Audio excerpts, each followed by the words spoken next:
सबका फिर से स्वागत है। मैं Vivek Bindra, motivation speaker, leadership consultant, business coach. आज बात करूंगा इलॉन मस्क की।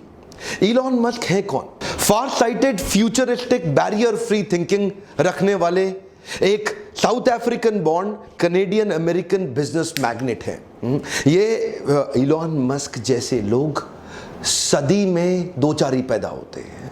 लगभग 100 साल में दो चार लोग ही ऐसे पैदा होते हैं। इलॉन मस्क वो लोग हैं जो फ्यूचर को कंट्रोल करना जानते हैं, एनविजन करके। बचपन से ही 10 साल की उम्र में ही वो इतनी किताबें पढ़ लिए थे जो एक ग्रेजुएट भी नहीं पढ़ पाता। 12 साल की उम्र में घर में पड़े पड़े एक कंप्यूटर से उन्होंने एक गेम बना डाला और उस गेम को उन्होंने $500 के अंदर पहली दफा एक ऑनलाइन कंपनी को सेल कर दिया। बचपन से ही उनका ज्यादा फोकस था कि प्रॉब्लम, सबसे बड़ी प्रॉब्लम है सॉल्यूशन ढूंढना। Looking for the solution is the biggest problem. वो क्या कहते थे?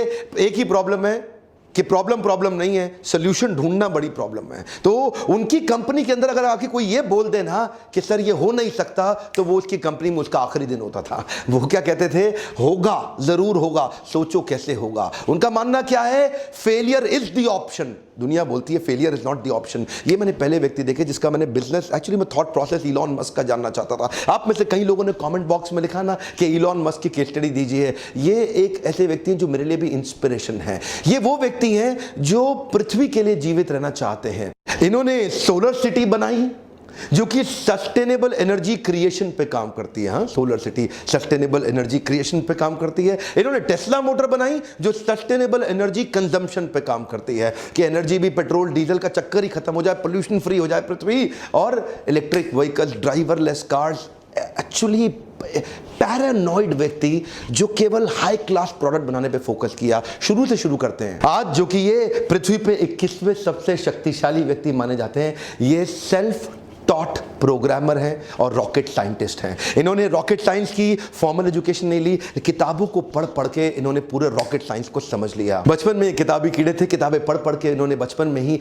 एक डीप विजन, एक ऑब्सेशन, परसिस्टेंस क्रिएट कर लिया पृथ्वी को बदलने के लिए। ये कहते हैं great leader don't try to force a square peg into a round hole. वो क्या कहते हैं? स्क्वायर को राउंड में घुसाने की कोशिश नहीं करते। बुद्धिमान व्यक्ति वो है जो अपनी हाई परफॉर्मेंस टीम को बिल्ड करते हुए उनकी कोर इनर स्ट्रेंथ को पहचानता है। इसका अर्थ क्या हुआ? कभी भी मछली को पेड़ पे नहीं चढ़ाते, पेड़ पे बंदर को चढ़ाते हैं। बंदर अपने आप चढ़ जाएगा, मछली जिंदगी भर मेहनत करने पे भी नहीं चढ़ेगी। इनका मानना है कि अगर असाधारण काम कराना है टीम से तो टीम पावरफुल होनी जरूरी है। पहली बार में सही आदमी हायर करो। मीडियोकर आदमी जब उससे रिजल्ट अचीव नहीं होता तो वो ये मान लेता है रिजल्ट अचीव इसलिए नहीं हुआ क्योंकि हो नहीं सकता था। लेकिन ये बिल्कुल ऑपोजिट है। ये कहते हैं नहीं हुआ से कोई मतलब नहीं, रिजल्ट तो अचीव करना है, तरीके अलग अलग अपना लो। गोल को नहीं बदलना, तरीके बदलने हैं। गोल नहीं बदलना, स्ट्रैटेजी बदलनी है। पूरा बचपन 10-10, 12-12, 15-15 घंटे अकेले घर में बैठ के पढ़ पढ़ के इन्होंने निकाल दिए। जिंदगी भर 7 दिन काम किया, एक दिन में 15-15 घंटे काम किया। अपने आप से अनरीजनेबल, अनकॉम्प्रोमाइजेबल एक्सपेक्टेशन रखते थे। अपने आप से वो एक्सपेक्ट करते थे जो कोई नहीं कर सकता। ये क्या कहते थे? मुझे वो नहीं करना जो किया जा सकता है, मुझे वो करना है जो करना चाहिए। हाँ? ये नहीं बोलते I don't expect to do what is possible, I want to do what is needed to be done। इनकी वर्ल्ड क्लास कंपनीज की लिस्ट में Zip2, X.com, PayPal, SpaceX, Tesla, solar city, hyperloop, open artificial intelligence, Neuralink, the boring company, जिनमें से SpaceX, Tesla और solar city की चर्चा और hyperloop की चर्चा पूरी दुनिया कर रही है। ये कहते थे मैं मंगल ग्रह पर लोगों को भेजूंगा, मंगल ग्रह पे जीवन चालू कर दूंगा, एक एक करके आता हूं। 95 में अपने भाई किम्बल के साथ मिलकर इन्होंने Zip2 की शुरुआत करी और ये Zip2 में इनको जल्दी ही फंडिंग भी मिल गई। शुरू में अपने पिता के पैसे से किया, बाद में एक्सटर्नल फंडिंग मिली, बोर्ड ऑफ डायरेक्टर्स बढ़ते चले गए और आगे चल के क्योंकि अभी ये यंग थे, इनका एक्सपीरियंस उतना बड़ा था नहीं, तो बोर्ड ऑफ डायरेक्टर्स ने सोचा यार ये आदमी सीईओ बनने के लायक नहीं, उसको सीईओ की पोजीशन से हटा दिया गया। एनीवेज बाद में टेक बबल, आपको पता है सन 2000 से पहले 99 में ये फटने की कगार पे था, तो सारे बोर्ड ऑफ डायरेक्टर्स ने मिलकर सोचा इस कंपनी को बेच देते हैं। कॉम्पैक्ट को वो कंपनी बेच दी गई,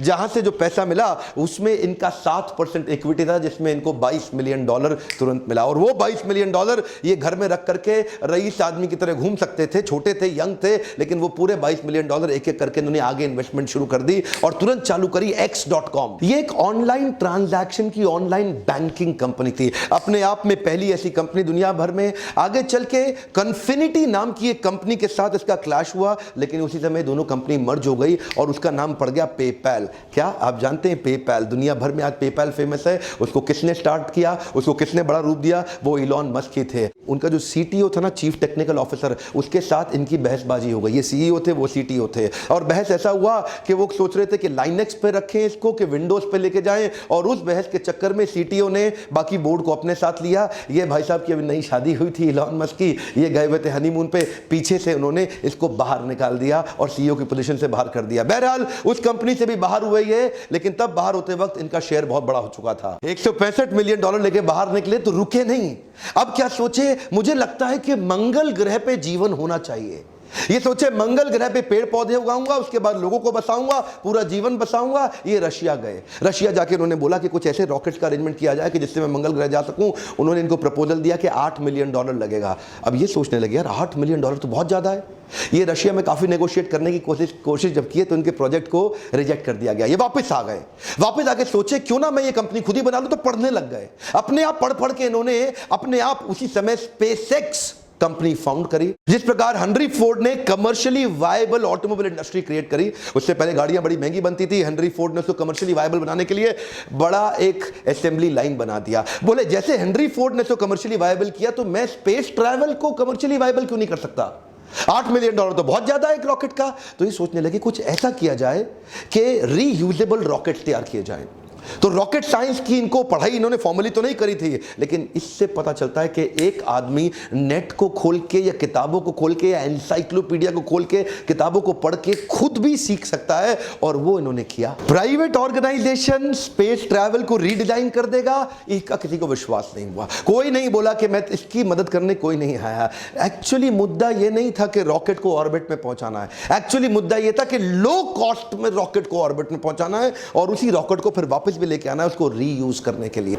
और वहीं जब इन्होंने पहला लॉन्च किया, इनके इंजन में आग लग गई, और वो अर्ली आग लगी, वहां से इनको बहुत बड़ा नुकसान हुआ। अच्छा, दूसरी बार फिर ट्राई किया। दूसरी बार इनका जो रॉकेट था वो स्पेस में गया, लेकिन ऑर्बिट में नहीं पहुंचा, फिर ऑफ रूट हो गया, और तीसरी बार स्पेस में जाते ही ऑफ रूट हो गया। 3 बार में इनका इतना नुकसान हुआ, जितना भी पैसा इनको मिला था, पीछे जो इनको मिला था ना, पेपैल से जब पैसा आया था, इनको बाहर निकाला गया था, तो वो सारा पैसा इन्होंने डाल दिया, लेकिन तीनों बार में पैसा खत्म हो गया। फंडिंग एजेंसी से खत्म हो गया, नासा से कॉन्ट्रैक्ट मिला, वो पैसा भी गया। अब इन्वेस्टर बोले अब कुछ नहीं बचा, अब तो कंपनी खत्म। लेकिन ये बोले एक ट्राई और करूंगा, एक ट्राई और करूंगा। क्या क्रेजी आदमी थे। He made a crazy announcement कि चौथा लॉन्च थोड़े ही महीनों में करने वाला हूं।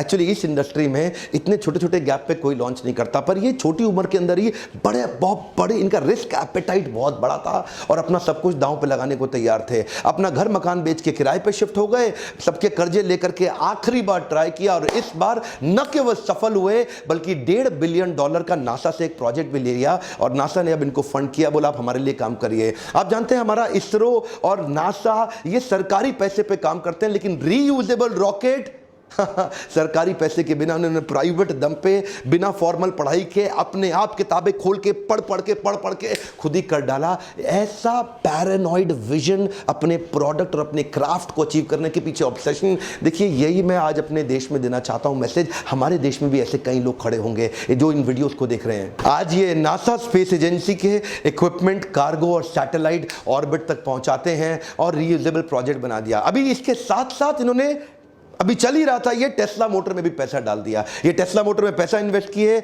उनकी कंपनी में घुस गए और पूरी तरह इन्वॉल्व हो गए। जल्दी ही इनको कंपनी का सीईओ भी घोषित कर दिया गया, और इन्होंने टेस्ला को लेकर के इलेक्ट्रिक व्हीकल बनाने के विजन को तैयार किया। जो पहली गाड़ी बनी वो अपनी कॉस्ट से डबल कॉस्ट पे चली गई। $1,09,000 की एक गाड़ी बनी। एक्चुअली ये सोच रहे थे शुरू में कि $50,000 में बन जाएगी, लेकिन जब बनाने लगे तो उसकी कॉस्ट डबल हो गई। गाड़ी बिकी नहीं, बिकने में बहुत दिक्कत आई। दूसरी बार कॉस्ट थोड़ी कम हुई, लेकिन तीसरे अटेम्प्ट में एक्चुअल रीजनेबल कॉस्ट आ गई, जिससे इनकी बिक्री बहुत तेज हुई। यानी कि स्पेसएक्स में कई फेलियर आए, उससे पहले X.com में, पेपैल के टाइम पे पहले भी इनको निकाल दिया गया। उसके बाद इधर भी इन्होंने चालू किया तो इधर भी इनके कंटिन्यूअस फेलियर आते रहे। वो जो टेस्ला थी, ये जिधर जिधर गए ये क्या बोलते हैं, failure is an option. Come on, क्या फेलियर इज एन ऑप्शन, लेकिन you got to bounce back. Come on, you got to bounce back. याद रखिए, इलॉन मस्क अपने आप में केस स्टडी है, art of failing successfully. Come on, क्या art of failing successfully. आज $20 बिलियन से ज्यादा की नेटवर्थ, दुनिया के 50 सबसे